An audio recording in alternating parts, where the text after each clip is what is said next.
มาพอผู้บ่าวฟังไทยเป็นจังไดดีใจบ่ดีใจรอบ่ถึกใจเนาะ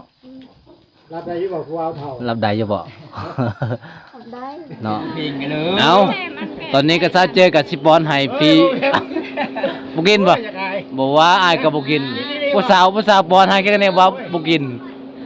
นี่โอ้ย อะไรมากไหม อร่อยบ่ แซ่บครับ แซ่บเนาะ ลูกเคยมาหามื้อนี้ดีใจไล่บ่ ดีใจบ่ ดีใจเนาะ ดีใจ สิได้ลูกเคยเลยเนาะวันนี้เนาะ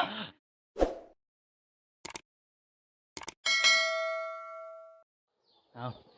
ตอนนี้ก็เฮาหลังจากมาแต่ไปหาเซาเจอพี่น้องตอนนี้ก็เซาเจอกับมาแล้วพี่น้องเฮาก็สิได้ไปหาเซาเจอก่อนว่าเขาจะเฮ็ดหยังแน่เพราะว่าไปหาเซาเจอกับพูนอยู่ไห้พี่น้องเพื่อสิเจอเพิ่นก็บ่แฮงไปหาเซากรมนี่น้องเพิ่นก็บ่เจอพี่น้องก็ได้แต่เซาเจอเนาะตอนนี้เซาเจอก็มาฮอดเฮือแล้วพี่น้องก็ได้ก็ไปติดตามนะครับชมน้องกันเด้อพี่น้องก็ฝากช่วยกดติดตามให้นี่เนาะใครที่ว่าเข้ามาเบิ่งก็ช่วยกดติดตามในให้กำลังใจพี่น้องได้เฮ็ดคลิปต่อไปเนาะตอนนี้เฮาก็อยู่เพื่อนเซาเจอพี่น้องมามีไอฟังไทยมาจากกรุงเทพมาหาก็ดีใจหลายพี่น้องไปจังได๋ก็ไปรับชมน้องกันอันนี้คือรอบๆในเฮือนเซาเจอพี่น้องป้อบรรยากาศสุดยอดหลายเพราะว่าอยู่ในบ้านเฮาก็ธรรมชาติหลายได้พี่น้องเบิ่งบรรยากาศอยู่บ้านเฮาสุดยอดหลายพี่น้องมีแต่ธรรมชาติล้วนๆอยู่กับธรรมชาติเย็นเวลาฝนตกมาแล้วก็เย็นพี่น้องถ้าว่าร้อนก็บ่ปานใดได้อยู่บ้านเฮาได้มาอันนี้ก็สิไปเบิ่งเสาเจออันนี้ก็จะเป็นเฮือนเสาเจอพี่น้องเฮือนเสาลาวเฮือนเสาเจอนี่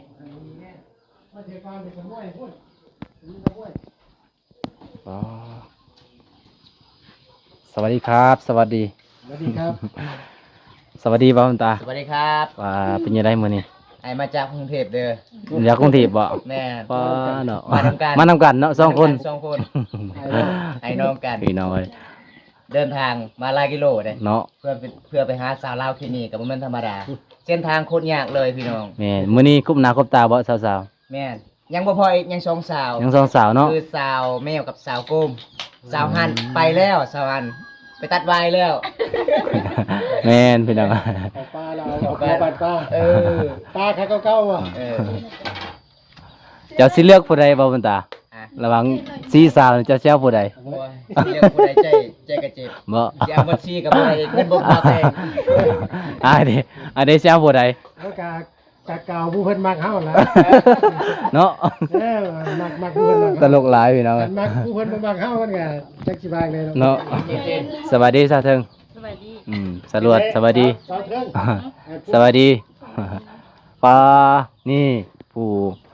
ทำเมนูเราเจอ เจ้าคือฟ้าตาของเลี้ยวแท้ สุก สุกแล้วบ่โอเคอ่ะสุกก็สุก มันสุกหรือเปล่า มันสุกกินได้แต่ว่าอุ่นนี่สิอุ่นนี่ พอมันฮ้อนซื่อ อุ่นนี่สิ ด่าเลยยายยังเรา กลัวเด้อกับไหลจะมามเด้อ ระวังความเด้อมอความเด้อ มันติดเนาะ ๆไปบ้านแล้วสาวเจอ คือเฮาเอาลงไปตอนน้ำมันบ่ฮ้อนมันเลยติดติดดอกว่าน้ำมันบ่ฮ้อนตอนแรกอ่ะ เอันเจนไว้ให้มันสุกก่อนดิโอ้ระวัง สุกบ่นี่บ่ ได้แล้ว ได้แล้วเนาะ จริงๆอ่ะมันสุกแล้ว มันสุก แค่เฮาอุ่นให้มันฮ้อนนี่สิ อืม มันสุกแล้ว เทิงไอ้อ้นแก้วอะยะไอ้มันไอ้เด้อซื้อเลย เอาขนมนี่ว่าขนมแล้วก็น้ำไม่ได้กินน้ำมาลิ้นแล้วเฮียเด้อไม่ยินเอาเด้อ เตะ ขนมกับน้ำไม่ยินเอา เมนูซาเจอเมนูยังซาเจอทอดเอาเนาะ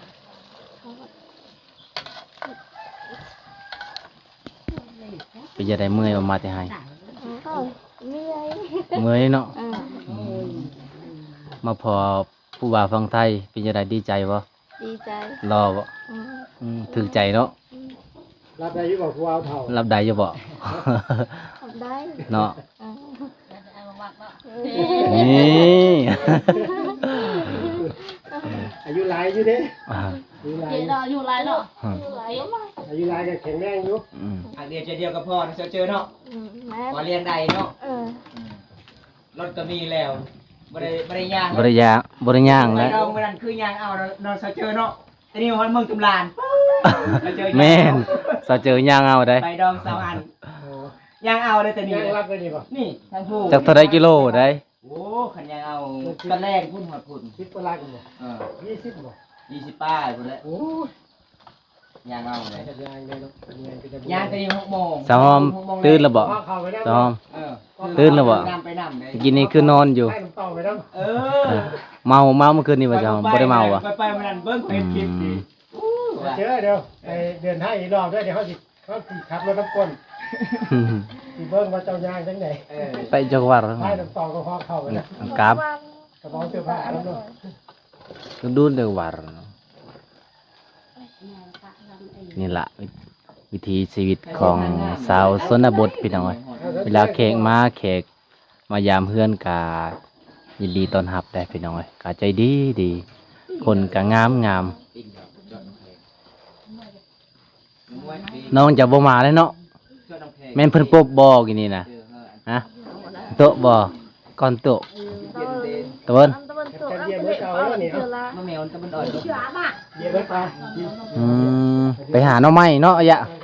ไปหาหน่อไม้ ลงยาว เอ เดี๋ยวมา อ ที่แก๊สก็ต้องการเนาะ แจกเลยโกเงี้ย ไป เออ จะแปลงครับเดี๋ยวที่แก๊สกินลงไปบ่หมดหรอก โอ้สาวเทิงนี่แห้งเนาะ เอ้าคือว่ากินเบียร์ก่อนสอง เพิ่มพลัง มันค่อยคุยมวนเมาเบียร์จังหน่อย สดคือเก่าบ่ตอนนี้สาวเทิงสดคือเก่าเนาะเมื่อน้ำอายฟังไทยเด้อ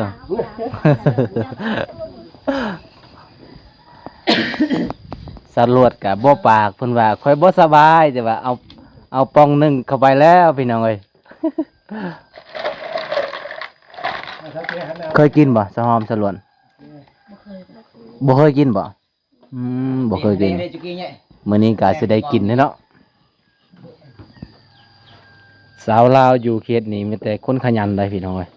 หมดแล้วบ่สะหอมหมดแล้วยังกินลองเบิ่งแซ่บบ่ผู้สาวเฮ็ดนี่คือสิแซ่บอยู่แล้วโอ้ยคือละกระเตาลูกไว้ เอาได้ เอาเอามายะเหรอ นี่ถ้าเจอเอา ว้าสิน้องเอ้ย กินไปให้ หอม อายากับเด็กน้อยกิน มีแต่คนสวยๆงามๆอยู่นี่ เอาเลย ไม่จ๋าเอ้ยอุ้ยเลย ก็หอนหลาย น้ำจิ้มแดงแดงให้น้ำเด้อ นี่เลยบ่นี่เลยหมดแล้วบ่ยังโอ้พอดีเลยเนาะพอดีน้ำมันเฮาพอดีเลย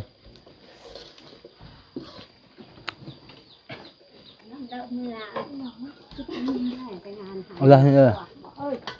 เจออย่า ตอนนี้ก็เรียบร้อยแล้วพี่น้องเอ้ยมา เม็ดใหญ่ดิ จะได้รับประทานอาหารเที่ยงเอามา พี่น้องเอ้ย งามแบบว่า มาทุกคน ไปงานเลี้ยงซื้อ กินน้ำกัน14นี่เด้อ ไปงานเลี้ยงไปงานเลี้ยงเลี้ยงนี่ จะได้เค็มเกลือ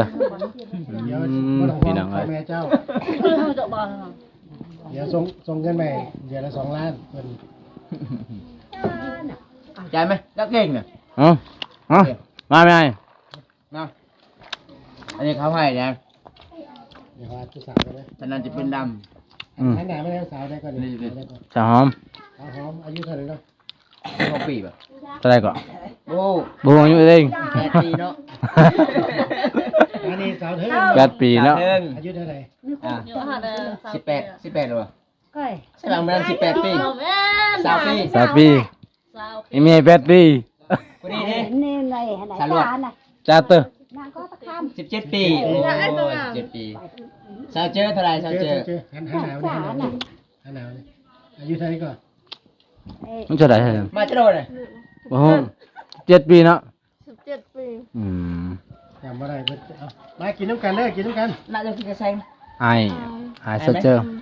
อ้ายมันนำก็เอ้ย ไอ้ผู้เดียว เอานั่น เก็บคลิปไว้เป็นหลักฐาน ในเอื่อยอันเดียว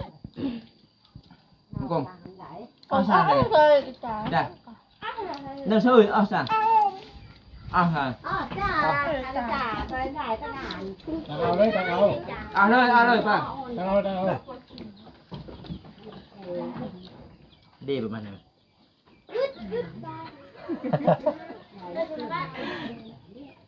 เอาก็ว่า วิญญาณเลย บางอายเจ้า เดี๋ยวเลยจานไปบ้างนะ แซ อ่ะเถอะ จะดีจะทำไง จะไปกวนไหนเจื้อ จ้าอีเบื่อ เอาจริงเนาะ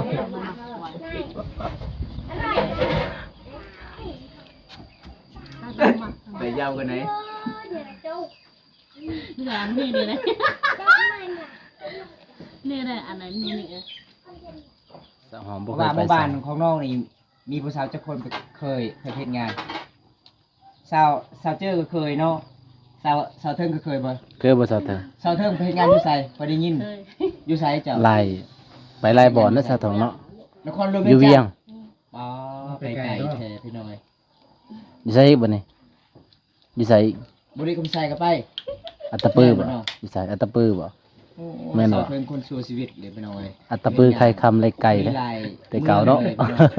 เพราะว่าสาวเทิงกับบ่ฮู้หนังสือเด้เป็นสาวเจอกับบ่ฮู้หนังสือแต่ไปได้พี่น้อง เราไม่ได้เข้าเฮียนบ่ บ่ได้เข้าเฮียน บ่ได้เข้าเฮียนเลย บ่ได้ สาวหอมเขา เข้าอยู่สาว จบ ป ป ห้า อ่านดอกกินได้เนาะ อ่านเป็นเขียนใดเนาะอ่านเป็นเขียนใดพี่น้อง คนหนึ่งตัวละมุกแม่ เอาซับกลมขอพอนึงออกเลย บ่เข้า เรียนเลย เฮียนเลย สาวกรมบ่เข้าเลย บ่ได้เรียนหนังสือ บ่ได้เข้า สาวเทิงก็บ่ได้เรียน นี่กันนะมีเจ้าได้เฮียนผู้เดียวเนาะ มีแต่สาวหอมและเรียน สาวหอมมีผู้เดียว สาวหอมก็อ่านเป็นเขียนใดเนาะหอมเนาะอ่านได้บ่ชื่อตัวเองบ่ได้เนาะ ผู้บ่าวเซต5ก็ตอบได้เนาะ ไอ้เลิฟยูไปบ้านนี่ได้ เอาขอเสียงได้ทรงเสียง ส่งเสียง ความเสียงเอา ส่งก็คือขอความเสียงเนาะ พิมพ์ยาก กระตันตัง เวลากระโทรเอา แม่น ก็ได้ส่งของความ วิดีโอคอลโหลดบนแล้วจ้ะ เท่ากันผมสมาธิสาวลาวเก่งม่วนหลายไปหน่อยคุยกับสาวลาวเก่ง โอ้ดีใจ อาหาร สาวหลาย อาหารจนหมด คุ้มมาไกลกับคุ้มอยู่ ดีใจบ่อย ดีใจมาไกลกับคุ้มเพราะผู้สาวหลาย แม่นสาวเก่งนี่ก็ สาวเจอยังบ่พออีกบ่ อันเลย สาวโกม ว่าสาวเจอตลอด เนาะ พ่อเกือบเมื่อ ยังบ่ยิ้มบ่ สาวเกือบเมื่อมาก กินหลายแท้สักคน เดี๋ยวเกือบกลัวตัวแกนมาให้จะกินเลย มื้อหน้าเนาะ เดือนเดี๋ยวอีก2 เดือน อีก2 เดือน เดี๋ยวเดือนสิงหา เดือนสิงหาเดือน8 เออ น่าจะไปบ่ได้มั้ง กลับไปเฮ็ดงานเก็บเงินจักหน่อยกัน ยันว่า บ่มีเงิน คันยามเดือน น้ำมันก็กลับไปกลับมาตุ๊กแปดลันกีบหน่อยเนาะแต่นี่ มาแต่ละเทื่อนี่ก็หมดประมาณ15ล้าน อ๋อหมดหลายเนาะ มาแต่ละเทื่อมา เธอเดียวไปเที่ยว แต่ละเทื่ ค่าน้ำมันร่วมค่ากินค่า ค่าอยู่เนาะ แม่ดีหน่อย อันนั้นเงินให้กับประมาณ23,000 24,000ประมาณเนี่ย แม่เงินมันเท่านั้นล่ะรวมทุกอย่างแล้วนะ มาแต่ละเทื่อต้องได้เสียเงิน24,000 25,000ประมาณนั่นแหละ สาใส่ เพิ่นได้กินไปเนี่ยเพิ่นได้กินไป ได้เหรอ นี่บ่ยังเหลืออยู่บ่นั่นตักเอาเลยตักเอาเลย อาแบะพวกกำเป็ดมันมือตั้ง ตั งาก น เอาเลยตักเอาเลย เริ่มเอา เชื่อมาอยู่ เหลือหลายบ่บ่เหลือหลา เอา ย ละเด้ เอาแล้ว เอาละ เอาดอกเหรออ๋อเจ้ ปลาคเดย์ ไปซื้อยังนี่เท่าไหร่ ไปตะปูเลยว่า เท่าไหร่ เจ้าถึงไปตะ เล่ ปู น ชอ เพิ่ บ ม เล ตะ ย ปูนมาตะกัดเขา ทงนึงเท่าไหร่เลย โอ้ย บ่ทงนึงเท่าไหร่ จะไล่เรา 12,000 จะไล่เรา จาก จะไล่เราไปไหน ฮะ ไอ้นี่บ่ที่ว่าไอ้อ๋อกินมีบ่ เฟอเวียด เอาเฟอร์เวียดบ่ แม่นมันบ่แม่นเฟอไทยเด้ บุญคอยเหี้ยว อ๋อไอ้เอาเลย บุญคอยเห็นสวยตุ้ย นี่ตอนนี้ก็เซา ไอ้เพื่อเวียด สะโกมอ่ะสะโกมบ่ต้มน้ำอะฮะต้มน้ำสิกินเฟอพี่น้องเอ้ยหึบ่เคยกินบ่ นี่เหตุการณ์ หึ หนักบาน มีทั้งถ้วยเนาะอยู่ในมีถ้วยพร้อมเนาะ บานหนักเพื่อนเบิ่งเด้ เฟอเวียดจักเขาอ่านว่าจังไดบ่าวก้อยเฮว อันนี้ไม่ใช่น้ำแข็งนะเนี่ย ขอให้กลัว อันนี้ไม่ใช่น้ำแข็งนะ ใส่มันน้ำแข็งเด้อนั่นเด้อเจอน้ำแข็งได้นั่นเด้อ ว่าอันนี้ไม่ใช่น้ำแข็งเอาจอนไหมจะไปล้างก่อนไหม เอ็ดกระบาลเอ็ดกระบาล เอ็ดชากบาลป่ะนายเจ้าน้ำ ไป แข็ง ล้างก่อนไหมอันนี้ไม่ใช่น้ำแข็งนะ เอ็ดชาน้ำ ปอตอนนี้พี่น้องเอ้ยสาวลวดกะต้มยังก่อนนี่กะเฟอบ่เฟอเวียดนามเนาะมาแต่ว่าที่เวียดนามพุ่น เจอแม่เอ็ดต้องมันเนไว้ จะได้สาวลวด มักบ่ผู้บ่าวฟังไทย ลูกบาดเจ็บเปิด มักเนาะรอบ่ เจอ เป็นจังไดดีใจหลายบ่ ซีโร่ประโบราณอยู่ในไอ้บอลโจนหัวนี่นะอันเดียวลงแบบคือปัจจุบันตัวดาน สิตักให้ผู้บ่าวฟังไทยบ่ โมเมไป อืมตักให้อายเพิ่นเนาะ เอามาตั้งงานเนาะ อาจักถ้วยช่องถ้วยเอ้าอันนี้เด็ดซาถึงเด็ดจ้ะเอา3ถ้วยแหละซะหอมเด้จ้ะหึ ก็ในเด็กรั่วเลยอันเลย กินน้ำกัน กินน้ำกันเอาจัดไปจ้ะ แกจะโต๊ะจะโต๊ะเลยเหรอ กินน้ำกันเนาะ อะไรเถอะเนาะ เจอ ดามูอาบิยาเป็นไงเรียนดีไหม นี่แหละครับมาแล้วครับมาเด้อมาเด้อ มาหาดัน หลังจากกินข้าวก็จะได้กินเฟอต่อ กินข้าวบ่ สาวโคมกำลังสีข้าว ชาวโคมผัดข้าวบริไทยบรุพีชาวโคมผัดข้าวนั่งผัดข้าวอยู่ มาแม่สาวเจอ แพ้มาหลายแล้ว อืมเตื้อบ่สะหอมฮะเตื้ออยู่บ่ มุนหอมมุน เดียวเลยเดี๋ยว จารันจุตยันเด้ แกะเราเบียร์เหรอ กวยเบิ่มมาตะยันเด้อตะยันเด้อ เพลงกันเลย เอาตอนนี้ก็ซาเจอกับสิปอนให้พี่บ่กินบ่ อยากอาย บอกว่าอายก็บ่กินผู้สาวปอนให้แค่นี้ว่าบ่กินนี่โอ้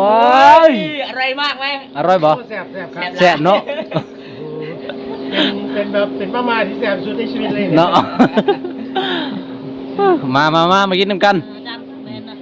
บ่ได้ก็บ่กินได้ คอยบอกตะบอกอะไร ขอยันเมียก็ให้นะ ต้องญาตินะ โอเคเขาเห็นว่าเขายิ้มแล้วเขากินคนนี้ยิ้มแล้ว ปอนค่อยอีกบ่ลองปอนมาบนตาเบิ่งเอ้าอีจังหอบนี่ยัง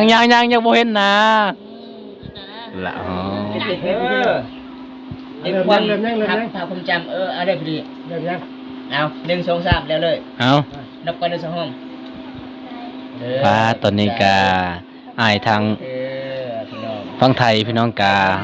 มอบ เพิ่นก็ใจดี แมนมาเยี่ยมยามน้อง สิมามอบให้น้องๆคนละแสนกีบล่ะพี่ ๆ น้ ค อง นละแสนกีบเนาะ นับเด้อเอาให้ไม่เท่านี่ให้ไม่เท่านี่ให้ไม่เท่านี่เนาะให้ยายน้ำ เป็นจะได้แม่เท่าลูกเคยมาหามื้อนี้ดีใจหลายบ่ ดีใจบ่ ดีใจเนาะ ดีใจ สิได้ลูกเคยเลยเนาะวันนี้เนาะ เคยได้เห็นอยู่นี่ก็จะเอาไปโบราณ น้องเพิ่นครับล้านหนึงก็ได้ เอาไปเลยเอาอันนี้มันพี่จะได้นี่ มวนลาย จักรเหลือจักรเนี่ยหมดเลย มวนหลายอาย ฟังไทยเพิ่นก็ให้แม่เท่าก็ให้น้องๆผู้ละแสนกีบ แม่นเพิ่นให้น้องๆกะคนละแสนกีบ1ล้านกีบมื้อนี้เนาะ เป็นครั้งแรกในชีวิตเลยเพิ่นมาเยี่ยมเพิ่นก็ใจดีพี่น้อง ดีใจบ่ซะเจอ สิมาบอก ดีใจเนาะ คนละแสน ว้า เป็นยังไงชาวเทิงดีใจบ่เนาะ ดีใจเนาะ มีเรื่องอาหารการกินอีกเนาะ อืม สังคมดีใจบ่ ดีใจ ดีใจเนาะ ดีใจจักเปอร์เซ็นต์ ร้อย เจอดีใจบ่ดีใจจักเปอร์เซ็นต์ 100% 100%เป็นยังไงไอเพิ่น รอ ดี บ่ หลายบ่รอบ่ ยาวเข้าที่เนาะ สาวห้อมดีใจหลายบ่น้องขอบใจไอเพิ่นก่อนแน่ ขอบใจ เดี๋ยวถ้าเป็นแฟนเนี่ยโอ้ให้ทีละหลายล้านเลย อาทิตย์ละล้านเนาะ อันนี้เป็นพี่เป็นน้องกันให้ฉันมีก่อน เอ้ย มวนหลาย ม่วนหลายพี่น้องเอ้ย ถ้าได้เป็นแม่เท่านะ เออเนาะเนาะเนาะ สาวเคสนี่ก็ม่วนหลายเป็นน้องไอเพิ่นมาครั้งแรกเพิ่นก็สิให้เงินผู้ละแสน แม่น เครื่องดื่มน้ำอีก แม่นก็พอได้ซื้อสบู่ซื้อบัตรเติมเงินเนาะ ไอเพิ่นจากกรุงเทพ เอา เดินทางมา จะได้ก็ให้อายอยู่ดีมีแหงเด้อ ครั้งแรกในเขตเส้นบน เนาะมามื้อนี้ก็บ่ได้มีหยังสิให้อายกินเนาะก็อายซื้อมาเอง เนาะอายเตรียมมาเอง เตรียมมาแล้ว เนาะ เต็มรถเลย โดย เครื่องดื่มเตรียมมาเต็มรถแล้ว